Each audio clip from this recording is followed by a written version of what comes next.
On vous propose un café et une question au réveil. Est-ce que vous feriez mieux qu'eux ? Parti. Pourquoi avons-nous peur d'oser ? Pourquoi avons-nous peur d'oser ?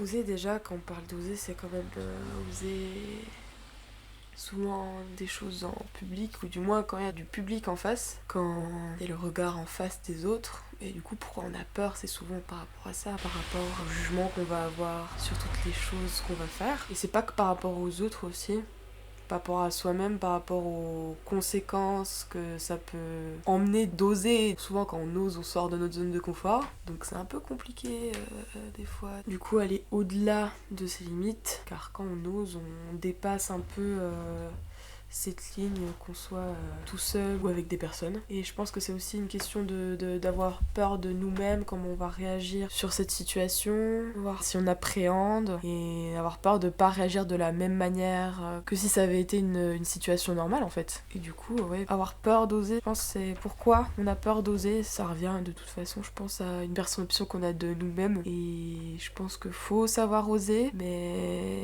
il faut pas savoir trop oser non plus.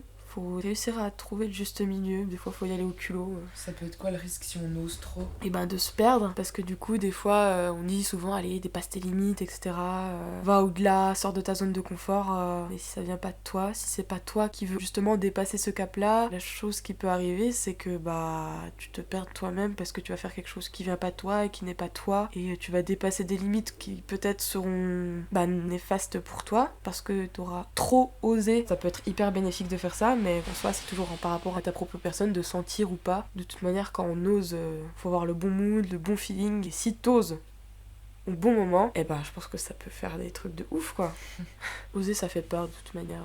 Tenter des trucs, ça fait peur. On nous apprend pas assez à tenter des choses, en fait. On nous apprend vachement à rester sur un système, à rester sur des critères, à rester sur telle case, telle case. On nous apprend pas aussi à oser, du coup, vu qu'on sait pas ce que c'est oser, on a peur de le faire, quoi. Parce qu'on sait pas les conséquences que ça pourrait avoir. Alors que si on nous dirait directement, ça peut être ça, ça, ça. Attention, ça peut être ça aussi, mais il peut y avoir des trucs cool. Et du coup, vu qu'on en a jamais parlé d'aller au-delà de ses limites, tu flippes à mort, quoi. Qu'est-ce que je vais trouver derrière la barrière ? Un gouffre, un champ fleuri, une forêt, une étendue de sable. Tu sais pas si tu vas t'enfoncer, tu vas tomber, si tu vas monter au-dessus d'une montagne. Mais pour le savoir, faut franchir la barrière et il faut déjà ressentir ce qu'il y a de l'autre côté de la barrière. Et c'est compréhensible d'avoir peur d'oser parce que quand t'as une barrière, des fois c'est mauvais signe.